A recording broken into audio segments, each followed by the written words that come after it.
deuxième. Bonjour tout le monde et bienvenue pour une nouvelle vidéo.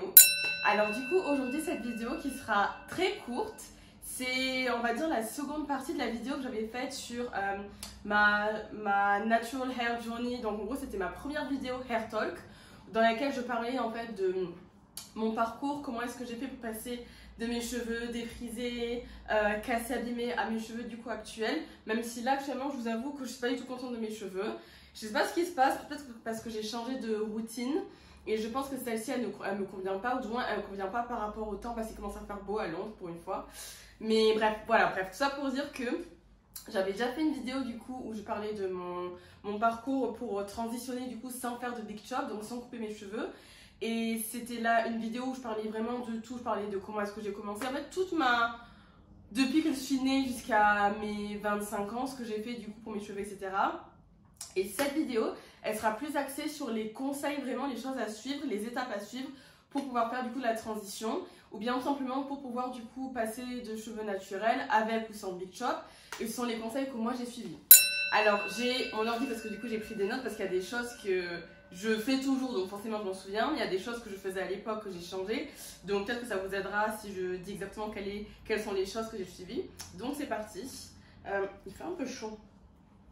Il fait chaud à Londres pour une fois, hein, ça fait 10 heures. Bref. Donc si vous n'avez pas encore regardé la première vidéo, n'hésitez pas à la regarder. Elle est pas très longue, donc ça c'est 15 minutes. Mais du coup c'est vraiment la vidéo où j'explique tout mon parcours, ce que j'ai fait, etc. Et peut-être que certains d'entre vous ont à peu près le même parcours que moi. Donc ce serait bien que vous puissiez du coup la voir. Et même à la fin de cette vidéo là, j'avais mis du coup des conseils, mais je vais passer rapidement dessus. Et au moins là du coup vous saurez vraiment du coup les conseils que j'ai suivis en détail, etc. Donc on commence avec le premier conseil qui, pour être tout à fait honnête, je ne connaissais pas vraiment avant, enfin je veux dire, avant vraiment de faire plus de recherches sur les cheveux naturels, etc. Je ne connaissais pas du tout et c'est pas lié à la porosité. Donc le conseil numéro 1, quand vous voulez du coup transitionner, passer aux cheveux naturels, apprenez à connaître votre porosité. Donc en fait quand on parle de porosité, c'est vraiment apprendre et savoir quelle est la capacité de votre cheveu à absorber et retenir l'hydratation. Donc en gros, vous savez, forcément on a tous des types de cheveux différents. Vous savez, vous avez les cheveux 3A, 3B, 3C, 4A, 4B, etc. C'est plus des types de cheveux pour apprendre du coup quel type de boucle vous avez. Parce qu'on a ce qu'on appelle les boucles, vous avez les ondulations, ça souvent c'est les cheveux de type 2, vous avez les cheveux qui sont bouclés de type 3, vous avez les cheveux coily de type 4, et donc en fait du coup ça c'est ce qu'on appelle les types de cheveux pour savoir dans quelle catégorie vous vous situez. Même si ça ne veut pas forcément dire quoi que ce soit, ça c'est surtout par rapport au type de boucle, on va dire, d'ondulation, etc. Mais la porosité c'est complètement autre chose. Comme j'ai dit, la porosité c'est pour savoir du coup si votre cheveu absorbe rapidement ou pas l'hydratation, etc.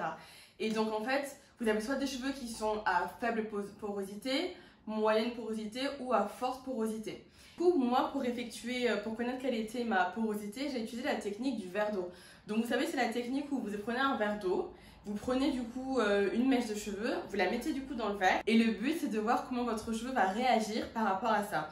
Donc soit il va rester en hauteur, à la hauteur, soit il sera entre les deux, du coup entre le haut et le bas du verre, ou soit tout en bas. Et en fonction d'où il se situe, du coup vous connaissez votre porosité. Donc, quand votre cheveu du coup reste en haut, vous êtes à faible porosité. Lorsqu'il est au milieu, c'est médium. Et lorsqu'il est du coup tout en bas, c'est un cheveu à très forte porosité. Et moi, c'était mon cas. Donc du coup, mes cheveux, à l'époque, je me rappelle quand j'ai fait du coup la technique, mon cheveu, il est direct tombé en bas. Mais direct, c'est-à-dire en l'espace de 2 minutes, vraiment, mon cheveu, il était directement tout en bas. Et au début, je ne savais pas ce que ça voulait dire, donc j'ai fait des petites recherches, etc., etc. Et il s'avère que du coup, quand votre cheveu est à très haute ou forte porosité, en gros, c'est un cheveu qui est donc sec, abîmé, qui a facilement du coup des fourches, qui a un aspect terne. C'est un cheveu qui est aussi plus fragile et plus sensible à la casse. Et moi, je le sais, j'ai toujours su que mes cheveux, déjà de base, j'ai les cheveux secs. Mais à l'époque, quand je faisais que du coup lisser mes cheveux, etc., mes cheveux, ils étaient vraiment, les gars, enfin, secs. Donc du coup, ça, ce premier test numéro 1 de la porosité, ça va vous permettre de savoir du coup où se situe votre cheveu.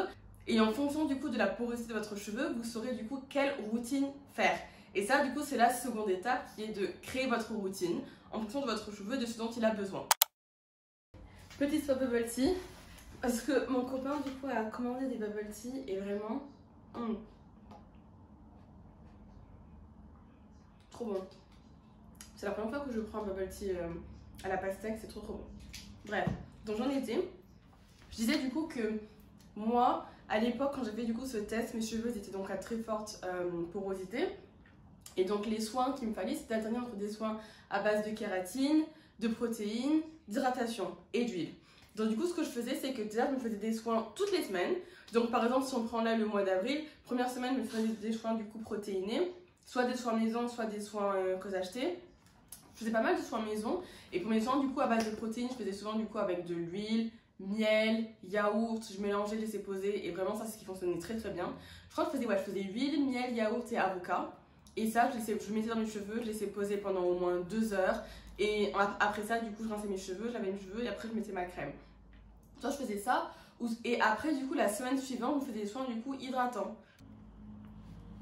Et donc, du coup, pour mes soins hydratants, souvent, je faisais, du coup, moi, à base de beurre de karité et d'huile. Et en fait, je sais que j'alternais, du coup, entre les deux masques. Et entre temps, par exemple, des fois j'allais faire des masques que j'achetais moi-même déjà fait. Par exemple, le masque Garnier, je me souviens plus c'est quoi le nom, mais c'est le Garnier jaune et marron.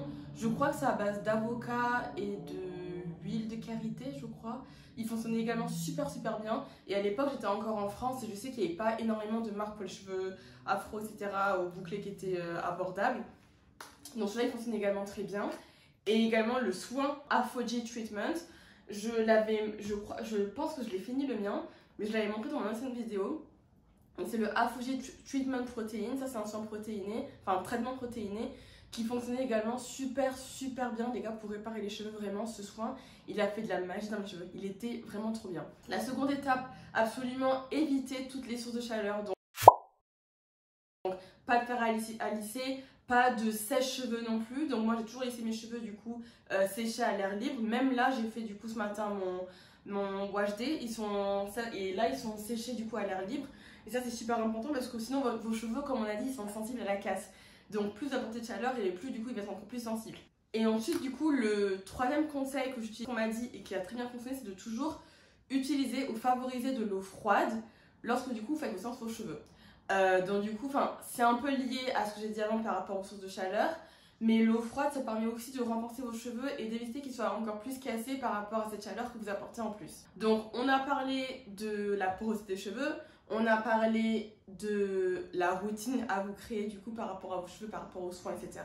Maintenant, on va parler du coup de la méthode pour nourrir vos cheveux. On parle souvent de deux méthodes, la méthode LOC ou la méthode LCO. Donc la méthode LOC, qu'est-ce que ça veut dire? Donc c'est L pour liquid ou leave-in conditioner, le O c'est pour oil, donc huile, et C pour crème. Et donc en fait comment ça fonctionne? C'est après avoir fait votre routine, après avoir fait votre masque hydratant ou deep conditioning, vous avez fait votre shampoing, etc. Vos cheveux sont propres. Et maintenant pour appliquer du coup la crème, vous allez numéro 1 commencer par le leave-in. Moi c'est la méthode LOC que je fais du coup pour mes cheveux parce que mes cheveux, comme je dis, ils sont assez secs et ça fonctionne très bien pour moi. Donc vous commencez par le leave-in conditioner. Donc le leave-in conditioner, vous allez l'appliquer sur vos cheveux. Généralement, il faut toujours appliquer en section.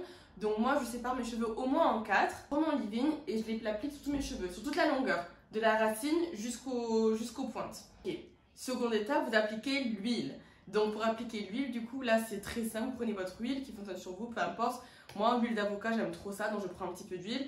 L'huile d'avocat, elle est quand même assez lourde. Donc ne mettez pas énormément, vous pouvez aussi mettre du coup de l'huile assez sèche.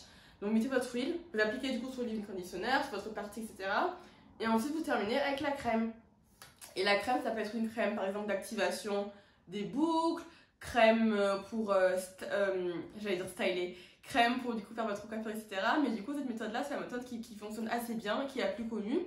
Ou l'autre méthode, la méthode LCO que je fais également beaucoup, c'est la méthode où vous inversez. Donc c'est leave-in conditioner, crème et ensuite vous finissez avec l'huile. Et enfin, dernière chose qui je pense est aussi super importante les gars, c'est les coiffures protectrices.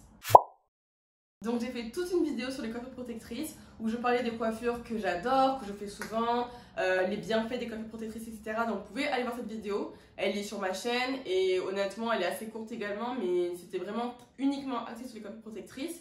Et comme je l'ai dit, pour gagner en longueur, moi les coiffures protectrices c'est ce qui m'a aidé le plus. Donc je faisais des box braids, je faisais des crochets, je faisais des cornrows, je faisais simplement des coiffures où je me faisais peut-être des 4 tresses moi-même que je laissais poser, etc. Et ça m'a tellement aidé à protéger mon cheveu, aider mes cheveux à pousser et être plus sains. Et honnêtement, je ne peux pas recommander plus les coiffures protectrices. Vraiment, ça c'est une chose. On vous dit souvent que quand on passe aux cheveux naturels, on a tendance à vouloir les laisser du coup à l'air libre souvent, bouclés, etc. Ça c'est bien, mais au bout d'un moment, nos cheveux ils ont besoin aussi de repos, ils ont besoin qu'on puisse les laisser reposer, etc. Et c'est à ça que servent les coiffures protectrices. Moi je m'en fais régulièrement. Là justement d'ailleurs, j'ai rendez-vous la semaine prochaine pour me faire du coup des boho braids pour la première fois. Boho ou goddess braids, je sais plus. Mais dans tous les cas, j'ai jamais fait du coup ni l'un ni l'autre, donc j'ai trop hâte. Je pense que je filmerai ça également. Donc j'espère que cette vidéo du coup vous aura plu, que vous aurez du coup appris des conseils ou bien juste connaître un peu plus comment commencer, etc. N'hésitez pas à me faire savoir si vous voulez du coup une vidéo sur une thématique en particulier ou pas. Et moi je vous retrouve du coup pour une nouvelle vidéo la semaine prochaine qui sera sûrement du coup la vidéo avec mes nouveaux cheveux et avec du coup mes boho braids. A très bientôt, gros bisous.